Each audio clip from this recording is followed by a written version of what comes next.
Hello everyone, Cultured Khun here. This is the finale of Afro Saxon, a series which I started to explain some of the financial architecture, the political mainframe, and the social setting which a lot of us have to inhabit. I tried to classify socially, politically, economically, and today I'll do education, really. Different people, different groups, and how segmented society is today. So before we get into this, I just want to bring out a few facts about me, education-wise. So I've been to 5 or 6 schools in my life. Went to nursery school, went to different primary school, went to different secondary school, then I went to a prep school, then I went to college, then I went to university. And as far as my academic background is concerned, scholastically, I have never suffered or pained. I've never been a middling student, I was never a struggling student, and I wasn't even a low achieving student. I had straight A's through primary school, similar through secondary school. My GCSEs I had 3 B's, 5 A's, 2 A stars. Now, as good as that may sound, it was actually poor performance on my part because of those 3 B's, one was meant to be an A star, at least as predicted, and the other two were meant to be A's. At A level, I got an A star and 2 A's, and then I had applied for the University of Oxford, St Andrews, Bristol, Warwick, Manchester. I got offered a scholarship at St Andrews and a scholarship at Bristol. I then went to Bristol, studied philosophy and theology for a year, and since then have been a dropout with now taking interest in farming. So when we talk academically, educationally at least, I am a bit senior for most students and even for most adults. A lot of you can't touch me academically with my record as follows. But with that being said, there's obviously factors that come into play, i.e. nutrition, class, so on and so forth. And some people would argue, having been able to focus, having certain factors limited, having not to walk to school, having not to go to school on an empty stomach, having been in conducive environments where academia was pushed, where reading was encouraged, where flourishing academically was almost a mandate from birth, that is expected. And so there's obviously factors that go into that. But speaking towards a natural ability and the content of my character, I would say I do suffer from somewhat an arrogance of intellect. And I think a lot of intellectuals have this. It's where you feel you have an entitlement to a lot of your opinions and you are an ambassador for knowledge because in a lot of cases you've thrived through the infrastructure of academia.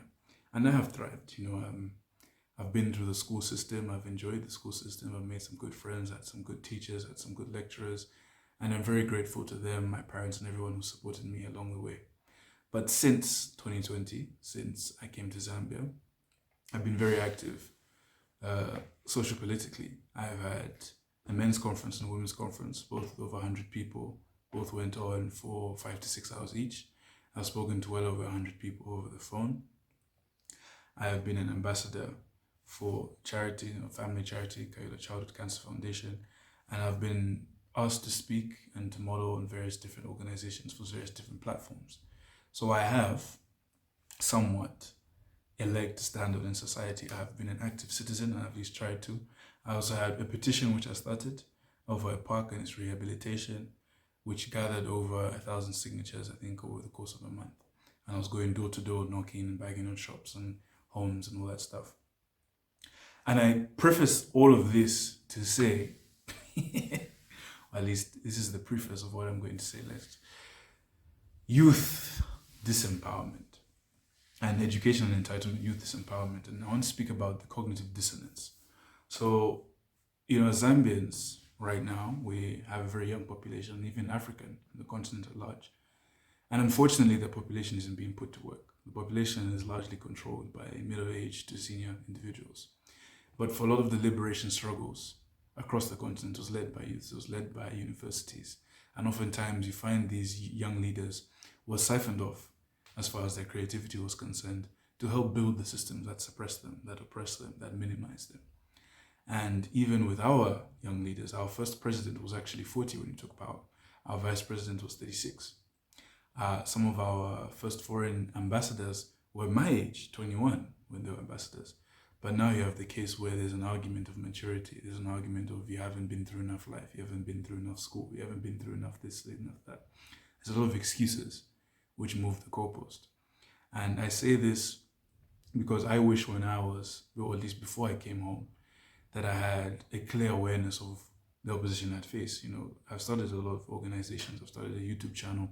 I've started a podcast, and I've tried to start various different businesses. I mentioned before, I've hosted 2 separate conferences with various age ranges, people my parents' age, people my age, some people even senior to that. And I have tried to impose my will on the world as a young person. I've tried to be creative about it, and I've tried to capture means of production, at least on the internet, whether it's backwards vertical integration with owning my own platform, owning my own content, and voicing my opinions out there. And I think this is tribute to my education. So shout out to the schools I've been to. Shout out to Nkwazi, shout out to International School of Lusaka, shout out to St. Mary's Hall, shout out to Stony Hills College, and shout out to University of Bristol. Now, let's talk about support structures. I think as youths, a lot of us suffer with support, and there isn't a lot of endorsement. A, by our friends and our peers, B, by our parents and teachers, C, by the elders. And I want to talk about endorsement in terms of sponsorship, just in terms of the conversation of encouragement. Because I think a lot of people, what they need is not necessarily a shoulder to lean on, but at least words to carry them by. You need that breath of fresh air to lift your spirits, because even as I've started, I've heard things from family members and even friends at times, or you're just doing this to vent, you're not doing this to possess any active change, you're not being positive. And I have been trying to be proactive, I have been trying to give a voice to other people who feel voiceless. I have been trying to provide a free platform for those who believe they have an interesting story to tell. And that's what my other channel, Culture Talk, is for. I share poetry and I do interviews with interesting people. So if you are interested in doing an interview, or you feel like you have a story to tell, please comment down below, or at least find yourself on the channel Culture Talk with AK, and you can see what some of the stuff I've done. Now, let's get back to education, entitlement, and we're talking about the sophistication of the social systems. Education has to do with enlightenment. Enlightenment is to bring light in. To bring light in is to talk of revelation. So it's the idea that you're in the dark when you come into the world, and via your learning experiences, whether it's through your parents, your teachers, your friends, your family, whoever it is, television, media, radio, podcast, YouTube, Facebook, blogs, whatever it is, that you come to see the light, you come to see what the world is for what it actually is. And if you're someone like me, if you've been a high flyer in school, if you've been a high performer, if you've been tapped into, if you've been approached by various different people about your talent, if you've been offered opportunities to leapfrog into different parts of society, and you're here and you find yourself stuck. You find yourself stuck in an environment which doesn't accept you for who you are. You find yourself stuck in an environment which is trying to conform, contort, and bend you and your brain into a box which isn't big enough to contain you in the first place. If you're being told by your parents, your teachers, your friends, your family to focus on school, even though when you go to school, they're trying to focus on the development of the individual holistically, and you find that the guidance counselors at school are asking you to pursue the passions which you yourself have tried to pursue but have been told to refer back to school, which is referring you back to your talents. And you feel that you're confused, you feel that you're misguided, you feel that there's a cognitive dissonance, you feel that there's a cloud in your head. This video is for you. So the purpose of education was to better the minds of the young, was to impress upon them the ideals and the machinations of men and women who've come before us. It was to impose on them traditions to help civilize them for society. So you go to school in large part to train to be compliant, to condition you in the norms, customs, and values of that society. Whether you're in a Christian nation, an Islamic nation, a Hindu nation, a Sikh nation, a Buddhist nation. That's what school is for. And learning ultimately is for life. Now, from what I've learned from the various different environments I've been in, the various different people I've met, and the various different experiences I've had personally, is that no one is coming to save you. I can speak from a privileged point. The table is rigged. It's tilting, the tectonic plates are shifting, and the rules are bending, but ultimately no one is coming to save you. And I say this because we as youth need to band together. It was the youth, it's always been the young who drive change. It's always been the young who put forth different doctrines. It's always been the young who bend reality into potentiality and channel that chaos into something positive. It's always been the young. I just mentioned how in Zambia in 1964, our president was 40, our vice president was 36. Most of you people watching this video, where will you be when you're 40? Where will you be when you're 36? Jesus Christ was 33. Alexander the Great was 18 when he'd conquered most of the world. So you have these examples all across society, even at locally, where you're never too young for anything and you're not immature for something. That, to be quite frank, is a bunch of BS. And ultimately, I think we need to stop playing small, because I think you found with the societies that push change, the societies that are taking over the world, even with the Cecil John Rhodes and the British South African Company, a lot of these people were actually young men before their 40s when they were doing these great missions, great commissions, even Christopher Columbus himself. So whether you look white, black, Asian, Arab, whatever it is, you cannot wait to activate your greatness. You have to live in your greatness. First, you have to acknowledge yourself for who you are. You have to believe in whatever it is intrinsically that's calling out, that's trying to break out, that's trying to go out into the world and set it on fire. I give credit to Stonius College and the Jesuit education, because we find a lot of our Catholic priests who moved around the world, who did great things, who shook up the world. They teach us to set the world on fire. They teach us to set the world on fire and to do it to the greater glory of God, ad maiorem de gloriam, and to praise God always, laus Deo semper, and that's in Latin. Now, recently I've been toying with the idea that I am God and we are all God, consciously experiencing the world together as it is right now. I've been toying with the idea that we are emergent beings and that we are attuned to frequencies and that we can attract or detract or retract whatever we want from our life. So I've been tied to this idea of consciousness and the law of attraction, and how moving up higher levels of consciousness will attract different things into your life, whether it's ops, whether it's opportunities, whether it's an oasis of friends and family, and you find a new tribe, a new spiritual tribe. I've been toying with that idea, and the idea that God is internal and that you have to give grace to the God who is within you, and that you have to pay your respects and your homage to that God, because if you are a fleshly vessel of a spirit that is great, that's a conqueror, that is meant to set the world ablaze, you are only doing yourself and the world a disservice by playing small. And this is not to say don't go to school. This is not to say don't listen to your elders. This is not to say be disrespectful to the people who are sponsoring your lifestyle as presently constructed. This is to say, do not be afraid to start small while thinking big. Do not be afraid to step out of your comfort zone. Do not be afraid to try something new. And you don't have to be old to receive this message. You also don't have to just be young. You could be in your career, maybe you're in your 30s, you're trying to peak, you're moving through, you're closing deals, but you just feel there's an itch. You just feel that there's something you're always meant to do, which you never got done, because you're always focused on meeting deadlines, you're always focused on pushing papers, you're always focused on handing in examinations. Try, think big. Maybe feel for some, maybe because some of us, I think, are entrapped in the mind and we fail to see the world for what it is. We fail to feel the world. The world is living, the world is breathing, and you can move the world, not only with your mind, but with your heart, with your soul. You are only here temporarily, at least in this realm, in this body, in this fleshly vessel. You are a spirit that will live on. You're a spirit that came into being, and you need to find that purpose of your life. I believe my purpose is to be an educator.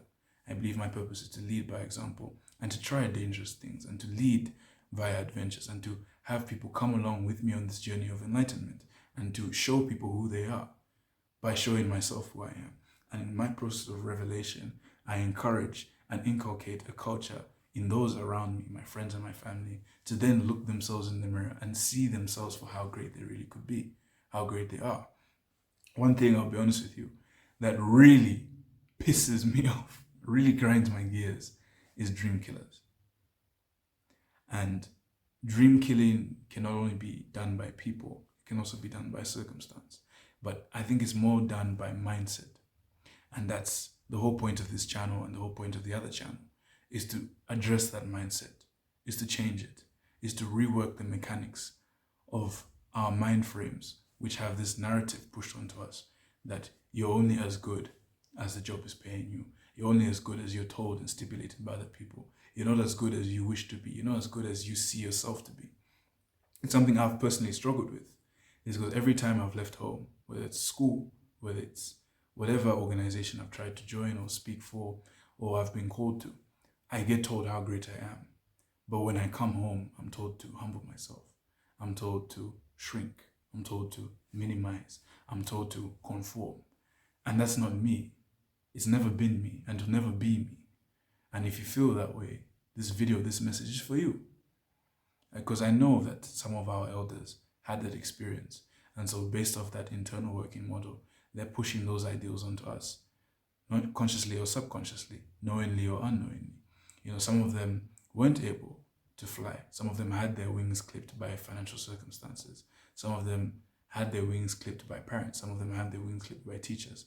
And so by virtue of living in that pain, they cause pain onto you. Because for one, they don't see themselves for who they are. And two, they don't see you. They don't recognize that the patterns they are repeating are problematic, they're abusive, are tyrannical. And some of them, they don't actually realize what it is that they're doing. They don't see they're doing more damage to you than they are, doing due diligence.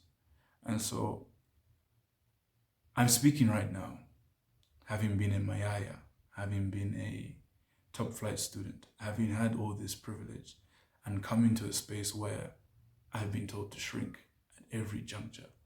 And it really pisses me off because I am doing no one any service by shrinking, no one any service by conforming. I am a teacher, I am meant to be an Aristotle. I am meant to be, God forbid, but a Jesus Christ, Muhammad, peace and love to him all.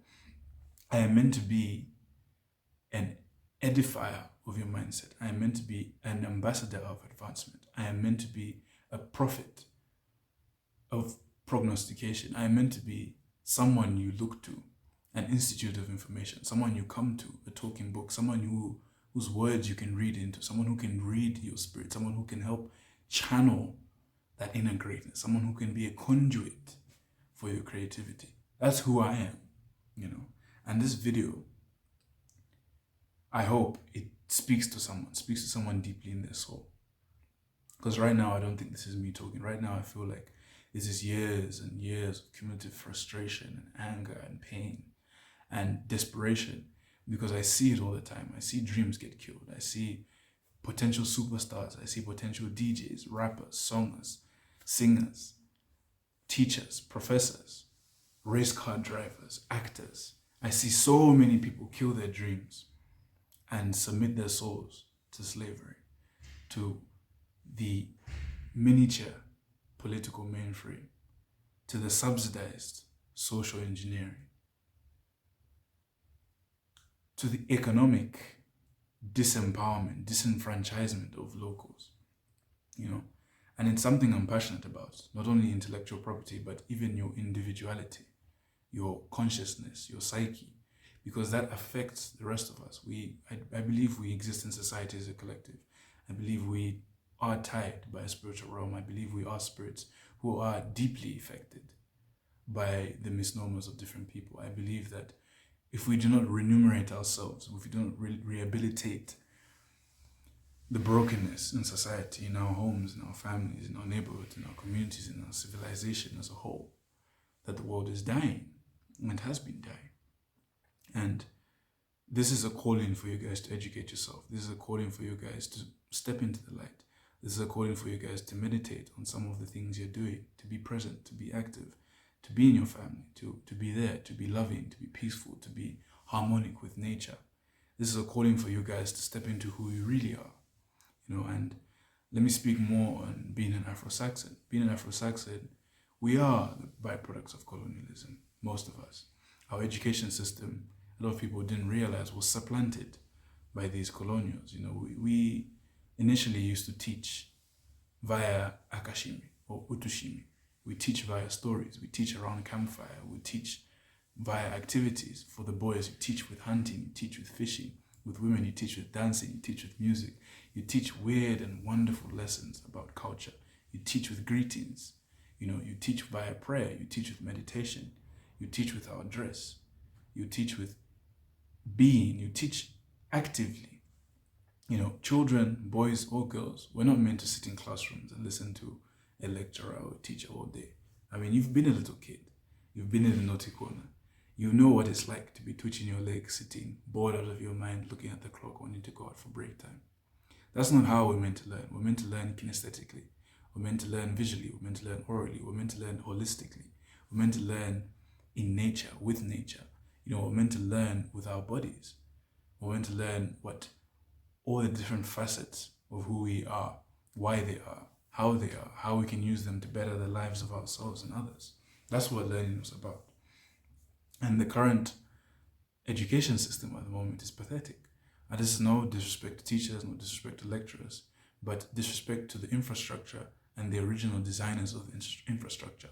It needs a reworking. It needs innovation. Most people learn their facts online. Most people learn from the internet, whether it's TikTok, Facebook, Twitter, IG. I mean, news, information, education, entertainment spreads faster via the web than it ever will in classrooms. And before, you needed to be inducted into these institutions to gain that knowledge, to have an advantage over others. But now that's not the case. Virtually, you can learn anything online. You can learn via the same platforms I've mentioned, especially this platform. You can learn so much, and so much of it is condensed. So much of it, you've cut out the waste, you've separated the chaff from the wheat. So much of it is useful. So much of it is proactive, productive. It's proficient. It's what you actually need. And so I think with our school system, particularly in Zambia, we need to indigenize our knowledge systems. I think ECZ in large part has focused more on memorization than conceptualization. I think we ought to teach more agriculture. We ought to tilt our education towards the current economic standing. I think we need to humble ourselves to what's happening around us. We need to localize our information, but not lose sight of globalization. We need to teach people about the land in which they stand on. We need to teach people about the secrets of our society. We need to teach people about how to live as a local, how to love as a local, how to teach, how to educate, how to enlighten as a local. And on top of that, I think we can also learn from other systems spiritually. We can also learn mentally. We can also learn to translate the greatness from our ancestors into modern society. We need to teach people that youth is not wasted on the young, and sometimes wisdom is wasted on the old. We need to teach young people to be proactive in their communities, to teach people to be innovative, to be active, to be enterprising about their encounters with life. Life won't change for anyone who isn't active about it. Life won't change for anyone who hasn't conceptualized, who hasn't thought about it, who hasn't felt anything to drive them to a point of urgency. And that's the point I'm at right now, is where it's a desperate call, a desperate cry out for you people who feel clustered, you feel chained, you feel shackled by the societal strictures which I have mentioned prior, whether it's money, whether it's education, whether it's information. You feel like these things are holding you down instead of liberating you. This video is for you. It's a call for you guys to step out into the light, a call for you guys to take charge of your narrative, take charge of your information, take charge of who you are. Honestly, it boggles my mind. Like, there's so much talent. There's such a vast pool of talent here. But we play too small. We don't venture out into the world. And it's quite frustrating. We don't start small. We're not patient enough. We're not patient enough with our entrepreneurs. We're not patient enough with our industrialists. We're not patient enough with our innovators. How does Zambia, the biggest producer of copper, but you don't have a single mine run by a Zambian? Yet you have Ministry of Mines, you have schools of mining, you have schools of engineering, you have schools of art, you have an infrastructure which is meant to build the mines to take over these industries. But they're not doing it because you're trained to be a worker, you're trained to be a bookkeeper. And it's... I'm trying not to swear. I'm trying my hardest not to swear. Anyway, stop playing small, guys. Stop being fragile. Stop being so sensitive. Go out into the world and make change. Go out and break something. Go out and make something. Go out and build something. For Christ's sake, you're brilliant, you're talented, you're energetic, you're enthusiastic, you're beautiful. Your minds, guys, your minds are so... Oh, come on. It's time not to be a worker. It's time to stop adhering to the hive mindset. It's time to stop boxing yourself into the legislature and the rubric of the regulations and the rules which are stipulated to you at school. It's time to build beyond what your family have told you you're capable of. Build beyond what your peers, your friend group, everyone else has told you you're capable of. Honestly. So I hope this message doesn't land on deaf ears.